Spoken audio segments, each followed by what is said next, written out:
Cantonment ward number 7 తిరుమలగిరిలో మురుగునీటిని శుద్ధి చేసే ప్రక్రియ ద్వారా తిరుమలగిరి చెరువును సుందరీకరించే ప్రణాళికలో భాగంగా 9,09,00,000 వ్యయంతో ఎస్టీపీ ప్రాజెక్టు కింద ప్రారంభోత్సవం చేసినట్లు కంటోన్మెంట్ ఎమ్మెల్యే గణేష్ తెలిపారు. తిరుమలగిరిలోని వివిధ కాలనీల్లో బస్తీల నుంచి వచ్చే మురుగునీటిని శుద్ధీకరించి అంతర్గత పైప్లైన్ చెరువులో పంపించే అధునాతన విధానం ద్వారా పనులు చేపడుతున్నట్లు స్పష్టం చేశారు. తిరుమలగిరి చెరువు సుందరీకరణలో భాగంగా వాకింగ్ ట్రాక్తో పాటు పిల్లల కోసం పార్క్ ఏర్పాటు చేసి ఆహ్లాదకరమైన వాతావరణాన్ని ఏర్పాటు చేసేలా ప్రభుత్వం చర్యలు తీసుకుంటున్నట్లు వెల్లడించారు.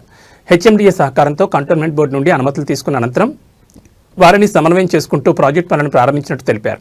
ఈ ప్రాజెక్టు తరహాలోనే రానున్న కుంట చెరువును కూడా సుందరీకరణ చేయనున్నట్లు వెల్లడించారు. గత ప్రభుత్వాలు పట్టించుకోకపోవడం సహాస్ ప్రస్తుత ఎంపీ ఈటెల రాజేందర్ సైతం ప్రజా సమస్యలపై దృష్టి పెట్టట్లేదని అన్నారు. కంటోన్మెంట్ బోర్డుకు వచ్చే నిధుల ద్వారా అభివృద్ధి చేస్తున్నామంటూ ప్రగల్భాలు పలుకుతున్న భాజపా నాయకులు ప్రత్యేక నిధులు తీసుకొచ్చి అభివృద్ధిలో పోటీ పడాలని ఎమ్మెల్యే గణేష్ చురకలంటించారు.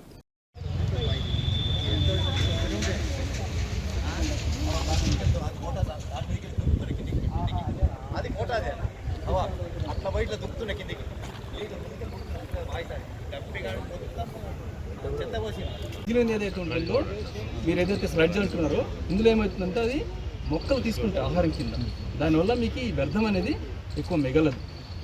సో ప్లస్ చూడడానికి మీకు ఆహ్లాదంగా పార్క్ లాగా ఉంటుంది. ఇప్పుడు మోకిల్లాలో మనకి పెద్ద పెద్ద అపార్ట్మెంట్ కాంప్లెక్స్లో వాళ్ళ బెడ్రూమ్ పక్కన ఉన్నాయి మన ఎస్టీపీ. అంటే పొద్దున్న లేస్తే వాడు గుడ్ మార్నింగ్ ఎస్టీపీతో ఉంటుంది. బాల్కనీ పక్కనే ఉన్నాడు, వచ్చి కూర్చుంటాడు. అక్కడ వాసన రాదు. ఒక సంవత్సరం అపార్ట్మెంట్లో అందరూ ఒకే రోజు రావట్లేదు, సంవత్సరం తర్వాత వస్తున్నారు. కొంతమందికి అది ఎస్టీపీ అని కూడా తెలియదు. ఇదేంది, ఇది వెరైటీగా ఉంది, ఇది మొక్కలు దీనికి ఫెన్సింగ్ వేసి అన్నారు. తర్వాత ఎప్పుడు తెలిసింది ఇది ఎస్టీపీ అని. ఎందుకు అంటే ఎస్టీపీ అనేది ఒక ప్రాబ్లంలో కింద చూస్తున్నాం ఇప్పటి వరకు మనం. ఈ టెక్నాలజీ ఏదైతే సార్ మీకు పరిచయం చేస్తున్నారు ఇక్కడ, ఈ టెక్నాలజీ అనేది ఇట్లా ఇట్లా కనిపిస్తుంది మీకు. ఇది మనం ఈ ట్రీట్మెంట్ చేస్తాం కొంత మెకానికల్, ఆ తర్వాత ఇది ట్రీట్మెంట్ చేస్తాం. మీకు నీళ్ళు ఎక్కడి నుంచి వస్తుంది? మురుగు నీళ్ళంతా మురుగు నీరంతా మనకి ఇక్కడ ఒక ఛానల్ ఉంది. ఇక్కడ నుంచి ఆల్రెడీ ఉందా? మనం కడుతున్నాం. ఆల్రెడీ ఉంది. బయటికి వెళ్ళంగానే కనిపిస్తుంది. దానికి ట్రీటెడ్ వాటర్ మనం ఇక్కడ నుంచి ట్రీట్ చేసి ఆ ఛానల్లోకి ఇస్తే అది సుందరీకరణ సిల్టింగ్ గీషన్ చేసిన తర్వాత మంచి నీళ్ళే ఉంటుంది. మంచి నీళ్ళే ఉంటుంది. లేక్లో మాత్రం ఓన్లీ మంచి నీళ్ళే ఉంటుంది. ఖచ్చితంగా ఈ విధంగా చేస్తున్నాను. మైల స్టోరేజ్ అయితే మైల్ ఎక్కడ పోతే అడుగుతుంది. అది మెయిన్ ఇంపార్టెంట్. ఇప్పుడు ఏమవుతుందంటే ఇది ఒకసారి చూస్తే ఇక్కడ మన ఇక్కడ నాలా ఉంది సార్. ఇది మనకి నాలా వెళ్తుంది కాంపౌండ్. సేవరేజ్ ట్రీట్మెంట్ ప్లాంట్ మరియు తిరుమలగిరి లేక్ సుందరీకరణతోకి పనులు ప్రారంభించడం చాలా సంతోషకరం.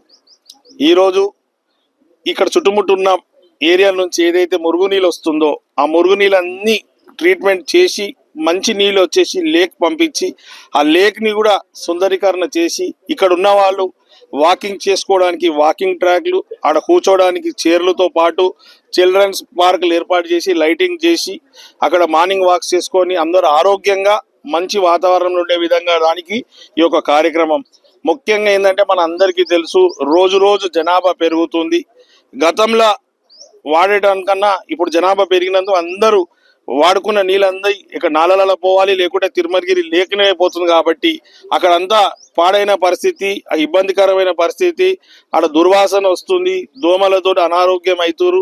కావున ఆ ప్లేస్ కూడా ఇన్ని రోజులు యూజ్లెస్గా ఉండే, ఇప్పుడు ఆ ప్లేస్ని యూస్ఫుల్గా చేసి ఒక మినీ ట్యాంక్ బండ్ లెక్క చేసి చుట్టుముట్టు మంచి వాకింగ్ ట్రాక్లు చేయాలా, ఈ నీటి సమస్య ఏదైతే ఉందో పరిష్కరించాలా, ఈ సేవరేజ్ ట్రీట్మెంట్ ప్లాంట్ తోటి ఏదైతే నీళ్ళు అక్కడికి వెళ్తుందో లేకులకి, దీని ద్వారా గ్రౌండ్ వాటర్ కూడా పెరుగుతుంది. గ్రౌండ్ వాటర్లో కూడా ప్యూరిటీ మంచి క్వాలిటీ నీళ్ళు కూడా అందుతుంది. కాబట్టి అక్కడ చుట్టుమున్న ఉన్న వాళ్ళందరికీ ఏంటంటే ఇప్పుడు బోరింగ్ వేసినా కూడా మంచి నీళ్ళు వస్తలేదు, నీళ్ళు కూడా తక్కువ వస్తుంది.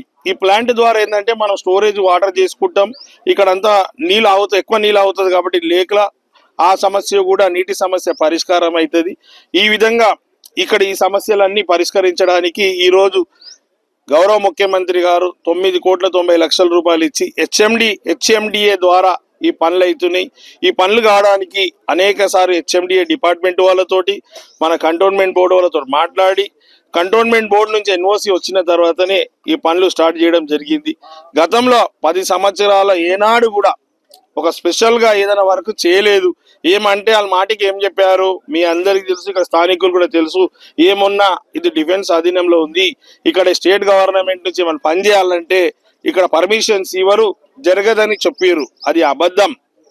వాళ్ళకి ఇంట్రెస్ట్ లేకుండే, వాళ్ళకి చేత కాకుండే ఇక్కడ ఉన్న స్థానిక లీడర్లు ఎలక్టెడ్ కావచ్చు, నామినేటెడ్ బీఆర్ఎస్ వాళ్ళు ఎవరున్నా కూడా గవర్నమెంట్ తోటి మాట్లాడలే, డిఫెన్స్ వాళ్ళతో కోఆర్డినేట్ చేయక మనకు అనేక సమస్యలు ఉండిపోయింది. ఈ సమస్యలన్నీ పరిష్కారం అంటే కంప్లీట్ గా బోర్డు వాళ్ళతోటి, డిఫెన్స్ వాళ్ళతోటి, స్టేట్ గవర్నమెంట్ తోటి కోఆర్డినేషన్ చేస్తేనే సక్సెస్ అవుతుంది.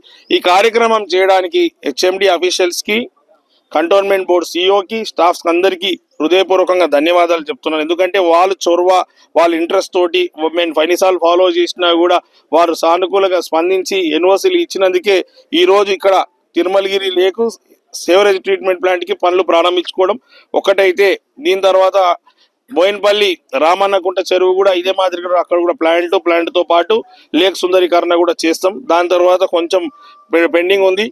స్పోర్ట్స్ కాంప్లెక్స్ కూడా ఏదైతే చెప్పామో అది చేస్తాం. అదే కాకుండా గౌరవ ముఖ్యమంత్రి రేవంత్ రెడ్డి గారు మన రాష్ట్రానికి ముఖ్యమంత్రి అయినాక నాకు కంటోన్మెంట్ ప్రజలు నాకు ఎమ్మెల్యేగా అవకాశం ఇచ్చిన నాటి నుంచి చూస్తే కంటోన్మెంట్ కి ఎంతో డెవలప్మెంట్ జరుగుతుంది. ఎలివేటెడ్ కారిడార్ రూపంగా కావచ్చు, 2 ఎలివేటెడ్ కారిడార్స్, ఈ చెరువులు, స్పోర్ట్స్ కాంప్లెక్స్. ఇదే కాకుండా మొన్న నేను ఏం అడిగాను అసెంబ్లీలో, ప్రతి సంవత్సరం మాకు కూడా 50 కోట్ల నిధులు ఇవ్వాలి, దాంతో పాటు మా కంటోన్మెంట్ బోర్డుని కూడా జిహెచ్ఎంసీలో మెరుగు చేయాలని అడగడం ఏంటంటే, మీరు ఎక్కడైనా చూస్తే మనందరికీ మీ ద్వారా కంటోన్మెంట్ ప్రజలకు నా ఒక మనవి విజ్ఞప్తి ఏంటంటే, ఎనీ మున్సిపల్ బాడీకి ఆ మున్సిపల్ బాడీ నడవాలంటే స్థానిక నుంచి ట్యాక్సులు కట్టిన దాని నుంచి రెవెన్యూ వస్తుంది, రెవెన్యూ నుంచి వేరే బిల్డింగ్ పర్మిషన్స్ వగేర నుంచి వచ్చి అది వ్యవహారం ఉంటుంది, జీతాలు ఇచ్చుకోవాలా, డెవలప్మెంట్ అవుతుంది. అది